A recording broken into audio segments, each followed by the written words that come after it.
Class में। यह video जो है आपके पहले चैप्टर यानी कि जीवन की मूलभूत इकाई की तीसरी वीडियो होने वाली है।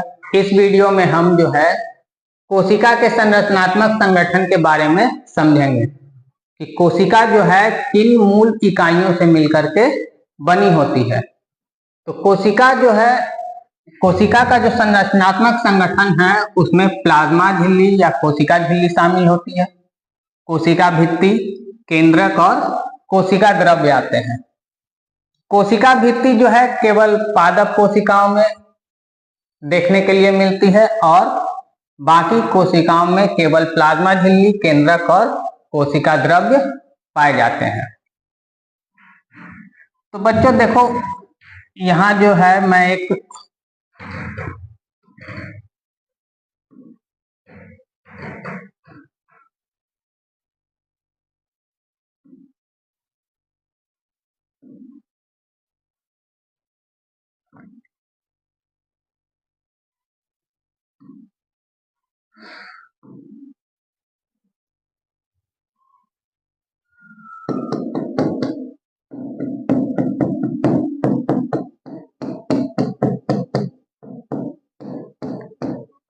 ठीक है, तो कोशिका की ये जो सबसे बाहर वाली परत है यह जो है एक पादप कोशिका है।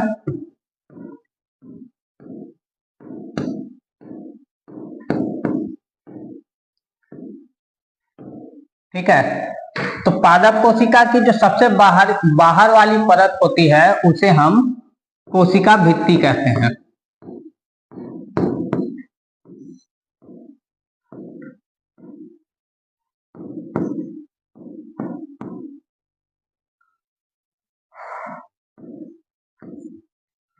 कोशिका भित्ति के बाद जो ये अंदर वाली परत है इसे ही हम जो है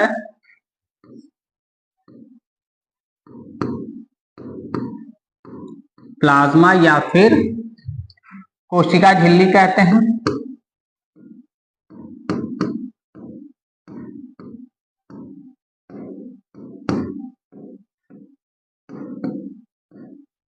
ठीक है, कोशिका झिल्ली के अंदर यह जो है एक द्रव्य नजर आ रहा है, इसे ही जो है कोशिका द्रव्य कहा जाता है।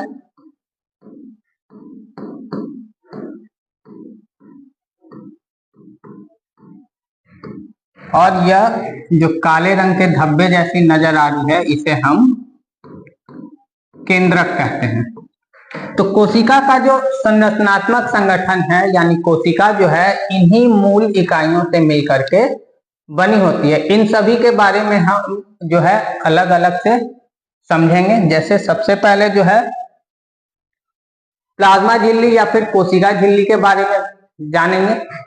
ठीक है, कोशिका झिल्ली जो होती है वह कोशिकाओं में कोशिका की जो है सबसे बाहर वाली परत होती है। मैं पादप कोशिका की बात नहीं कर रहा हूं, मैं जंतु कोशिका की बात कर रहा हूं कि कोशिका झिल्ली जो है सबसे बाहर वाली परत होती है और यह कोशिका झिल्ली प्रोटीन,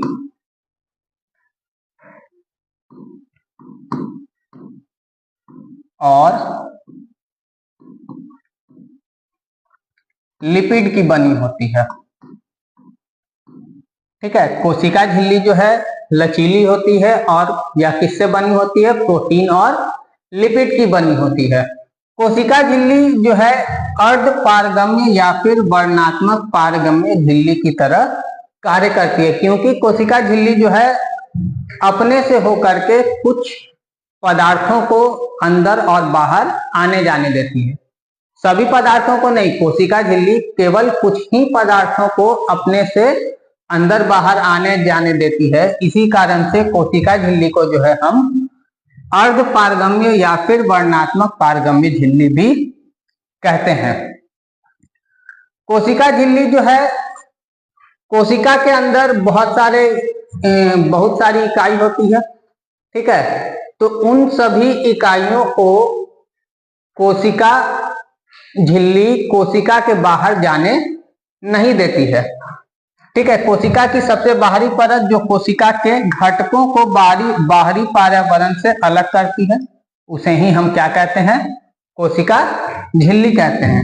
इन्हीं सभी बातों को जो है मैंने यहाँ लिखा है कि कोशिका झिल्ली कुछ पदार्थों को अंदर अथवा बाहर आने जाने देते हैं एवं अन्य पदार्थों की गति को भी रोकते हैं। इसी कारण से कोशिका या फिर प्लाज्मा झिल्ली को हम क्या कहते हैं, वर्णनात्मक पारगम्य झिल्ली भी कहते हैं। कोशिका झिल्ली जो होती है वह अपने अंदर के सभी पदार्थों को अंदर बाहर आने जाने नहीं देती है। यह केवल कुछ ही पदार्थों को अंदर से बाहर और बाहर से अंदर जाने देगी। इसी कारण से जो है इसे हम वर्णनात्मक पारगम्य झिल्ली भी कहते हैं। ठीक है, प्लाज्मा झिल्ली जो है मैंने पहले बताया था कि प्लाज्मा झिल्ली जो है प्रोटीन और लिपिड की बनी होती है। तो उन्हीं सभी बातों को यहाँ लिखा है मैंने कि प्लाज्मा झिल्ली कार्बनिक अणु जैसे लिपिड तथा प्रोटीन की बनी होती है। प्लाज्मा झिल्ली जो है उसे हम ऐसे ही मतलब अपने नग्न आंखों से देख सकते हैं? तो नहीं, प्लाज्मा झिल्ली को जो है केवल और केवल माइक्रोस्कोप से ही देखा जा सकता है।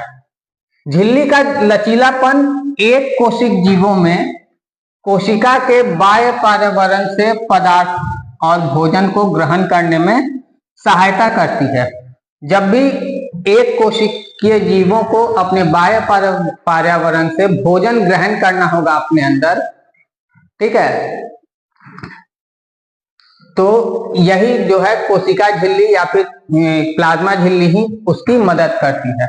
और इसी प्रक्रिया को जो है हम एंडोसाइटोसिस कहते हैं। एंडोसाइटोसिस को हिंदी में अंतःकोशिकता कहा जाता है। अमीबा के बारे में आप जानते हैं कि अमीबा जो है एक कोशिक जीव है। यह केवल और केवल एक ही कोशिका से बनी होती है।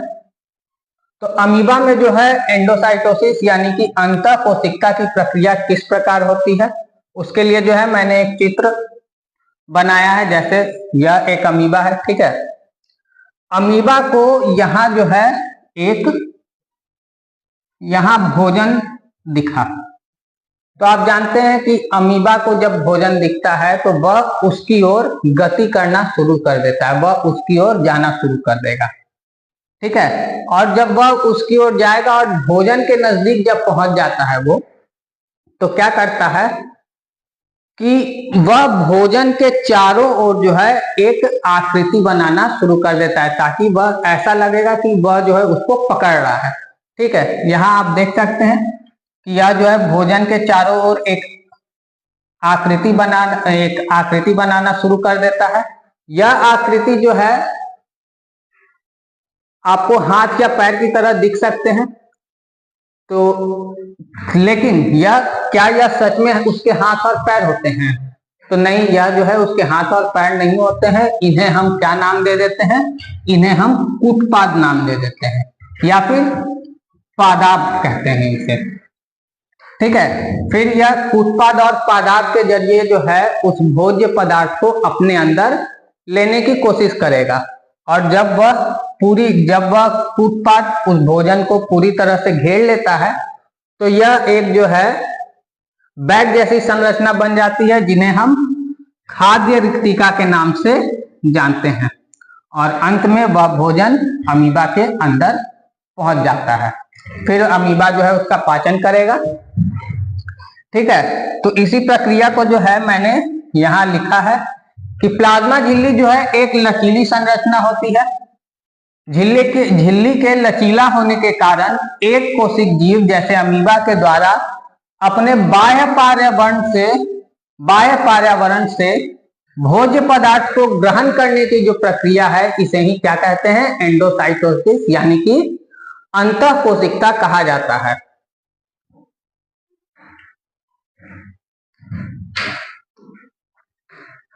तो बात जो है यहाँ तक आपको समझ में आ चुकी होगी कि कोशिका झिल्ली जो है किससे बनी होती है। कोशिका झिल्ली प्रोटीन और लिपिड की बनी होती है। यह एक लचीली संरचना होती है और यह कोशिका में कुछ कार्यों को करती है, जैसे अपने से होकर के कुछ पदार्थों को यह अंदर बाहर आने जाने देती है, बाहर के पर्यावरण से भोज्य पदार्थ को ग्रहण करने में कोशिका की मदद करती है, ठीक है। इसके बाद जो है कोशिका भित्ति के बारे में हम जानेंगे। कोशिका भित्ति जो है पादप कोशिकाओं में, कवक की कोशिकाओं में और जीवाणु की कोशिकाओं में ही देखने के लिए मिलती है। पादप कोशिका में जो है कोशिका भित्ति सेलुलोज की बनी होती है, कवक कोशिका में यह काइटिन की बनी होती है और जीवाणु कोशिका में यह पेप्टिडोग्लाइकिन के बने होते हैं।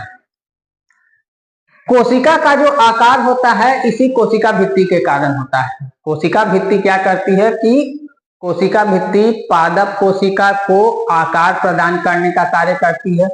यह कोशिका को दृढ़ बनाती है यानी मजबूत बनाती है। ठीक है, आकार प्रदान करने का कार्य कोशिका भित्ति का होता है पादप कोशिका में। कठोरता प्रदान करने का काम भी कोशिका भित्ति ही करती है। तो इन्हीं सब बातों को जो है मैंने यहाँ एक जगह करके लिख दिया है कि पादप कोशिका में जो है प्लाज्मा झिल्ली के अतिरिक्त बाहर की तरफ एक परत और होती है जो कोशिका भित्ति कहलाती है। पादप कोशिका भित्ति मुख्यतः सेलुलोज की बनी होती है जो कि एक बहुत जटिल पदार्थ होता है। कोशिका भित्ति के कार्य क्या है? यह कोशिका को संरचनात्मक दृढ़ता प्रदान करने का कार्य करती है। कोशिका भित्ति पौधों, कवकों और बैक्टीरिया की कोशिकाओं को अपेक्षाकृत कम तनु विलयन में बिना पटे बनाए रखती है। ठीक है, जब कोशिका को हम एक कम तनु विलयन में डुबाते हैं तो क्या होता है कि यह कोशिका को फटने नहीं देती है। कोशिका भित्ति ही जो है इसे बचा करके रखती है। कोशिका भित्ति के कारण पादप कोशिकाएं परिवर्तनीय माध्यम को जंतु कोशिका की अपेक्षा आसानी से सहन कर सकती है। जंतु कोशिका में जो है कोशिका भित्ति नहीं पाई जाती है। इसी कारण क्या होता है कि वह जो है परिवर्तनीय माध्यम को उतने अच्छे तरीके से सहन नहीं कर सकते हैं जितने अच्छे तरीके से जो है पादप कोशिकाएं परिवर्तनीय माध्यम को सहन कर लेती है। ठीक है, तो अभी मैंने कहा कि कोशिका भित्ति जो है क्या कार्य करती है कि जब उसे तनु विलयन में डाला जाता है तो वह उसे फटने नहीं देती है। तो कोशिका को जब एक अति पराशरी विलयन में हम डुबोते हैं तो क्या होगा? यहाँ देखिए जो है एक बर्तन है, बर्तन के अंदर ढेर सारा पानी भरा हुआ है। अब यह एक अति पराशरी माध्यम बन गया है और जब कोशिका के बाहर अति पराशरी माध्यम होगा तो कोशिका के अंदर हमेशा ही किस तरह का माध्यम बनेगा? अल्प पराशरी माध्यम बनेगा। और जब कोशिका के बाहर अल्प पराशरी माध्यम होगा तो कोशिका के भीतर अति पराशरी माध्यम होगा। तो जब कोशिका को जो है अति पराशरी माध्यम में डाला जाता है तो वह परासरण की प्रक्रिया के द्वारा, ठीक है, जब कोशिका को अति पराशरी माध्यम में हम डाल देते हैं तो वह जो है परासरण की प्रक्रिया करता है। और परासरण की प्रक्रिया किधर से किस ओर होती है? तो अल्प पराशरी से अति पराशरी की ओर होती है। तो कोशिका के अंदर जो द्रव्य होगा, कोशिका के अंदर जो पानी होगा, वह परासरण की प्रक्रिया करके द्रव्य जो है बाहर की ओर चला आएगा। क्योंकि परासरण में क्या होता है? अल्प पराशरी माध्यम से अति पराशरी माध्यम की ओर जल के अणुओं की गति होती है। तो अंदर जितने भी जल के अणु होंगे वे परासरण की प्रक्रिया को करके कोशिका के बाहर चले आएंगे। और जब परासरण की प्रक्रिया द्वारा जल के अणुओं की हानि होती है तो यह जो है कोशिका झिल्ली यह सिकुड़ जाती है। ठीक है, यह कोशिका झिल्ली क्या होगी? सिकुड़ जाएगी। और इसी पानी का जो लॉस हुआ है और कोशिका झिल्ली का जो सिकुड़ना है, इसी प्रक्रिया को हम क्या कहते हैं? जीव द्रव्य कुंचन कहते हैं। ठीक है, तो जीव द्रव्य कुंचन क्या है? जिसे अंतःकोशिकता कहते हैं कि जब किसी पादप कोशिका को अति परासरणी विलयन में रखा जाता है तो कोशिका से परासरण द्वारा पानी की हानि होती है। कोशिका को जब एक अति परासरणी विलयन में हम डाल देंगे तो कोशिका क्या करेगी कि वह अपने अंदर के सारे पानी को परासरण के माध्यम से खो देती है, जिससे कोशिका झिल्ली सहित आंतरिक पदार्थ जो है संकुचित हो जाते हैं। और जब कोशिका के अंदर का सारा पानी बाहर चला जाता है तो कोशिका झिल्ली जो है वह सिकुड़ जाती है। इस घटना को हम किस नाम से जानते हैं? तो इस घटना को जीव द्रव्य कुंचन या फिर अंतःकोशिका के नाम से जानते हैं। और जब फिर से वापस इसी कोशिका को, मतलब जिस कोशिका का जीव द्रव्य कुंचन हो चुका है, उसे एक अल्प परासरी विलयन में हम अगर रख देते हैं तो फिर से वह सामान्य अवस्था में आ जाएगी। मतलब जब अति परासरी विलयन में डालेंगे तो जल बाहर चला जाएगा कोशिका का, ठीक है, और जो है प्लाज्मा झिल्ली सिकुड़ जाएगी। इस प्रक्रिया को, इस घटना को क्या कहेंगे? जीव द्रव्य कुंचन कहते हैं। और जब जीव द्रव्य कुंचित कोशिका को एक अल्प परासरी विलयन में हम डाल देंगे तो उसकी जो प्लाज्मा झिल्ली है वह वापस से अपनी अवस्था, सामान्य अवस्था में आ जाती है।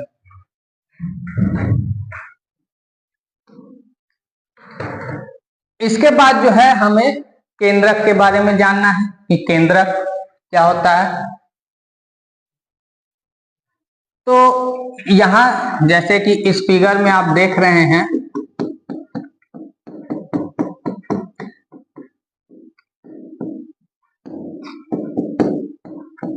कि कोशिका के बीचों बीच जो है एक धब्बे जैसी आकृति दिखाई देती है, जिसे हम क्या कहते हैं?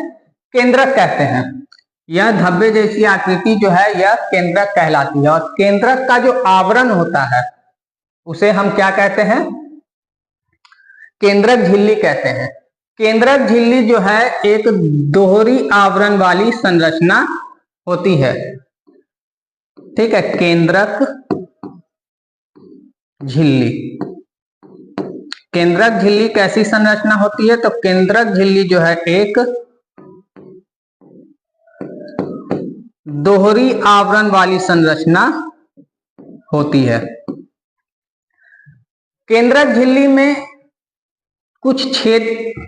केंद्रक झिल्ली में जो है कुछ छेद होते हैं जिन्हें केंद्रक छिद्र के नाम से जाना जाता है।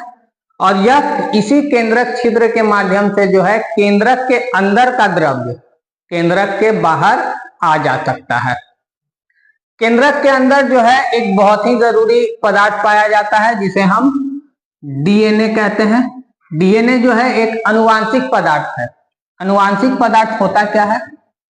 तो जैसा कि आप जानते हैं कि हमारे अंदर जो है कुछ ऐसे गुण होते हैं, कुछ ऐसे लक्षण होते हैं जो हमारे मम्मी पापा से मिलते जुलते हैं। और ऐसा इसी कारण से होता है क्योंकि मम्मी पापा का जो डीएनए है, हमारे मम्मी पापा का जो डीएनए है वो हमारे अंदर भी पाया जाता है।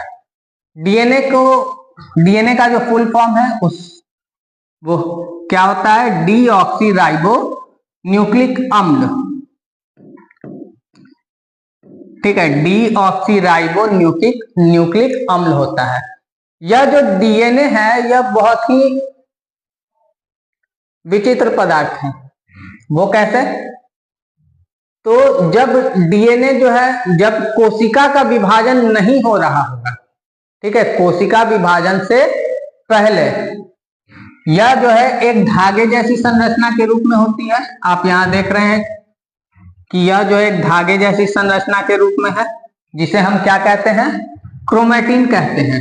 और यह क्रोमैटिन जो है विभाजन से पहले, कोशिका में विभाजन होने से पहले ही दिखाई देता है।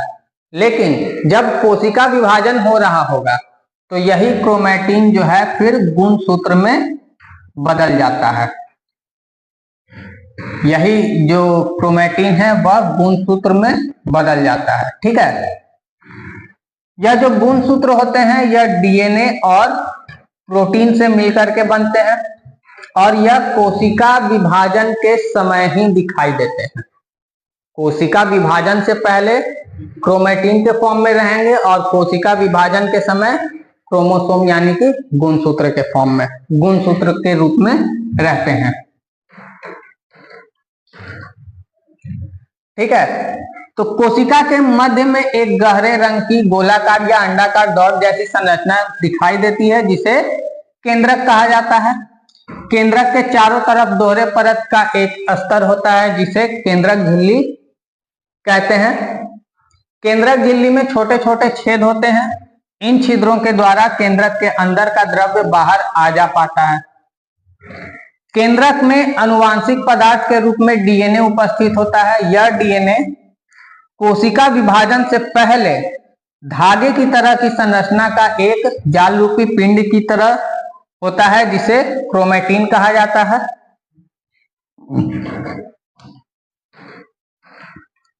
और कोशिका विभाजन के समय केंद्रक में छड़ाकार जो क्रोमैटिन होते हैं वो धागे जैसी संरचना के रूप में होते हैं, लेकिन जो क्रोमोसोम्स होते हैं वो रॉड के शेप के होते हैं। ठीक है। तो कोशिका विभाजन के समय केंद्रक में छड़ाकार संरचना दिखाई देती है जो डीएनए और प्रोटीन से मिलकर के बनी होती है। यह जो है डीएनए और प्रोटीन की बनी होती है। डीएनए और प्रोटीन के बने होते हैं जिन्हें हम क्या कहते हैं, गुणसूत्र कहते हैं।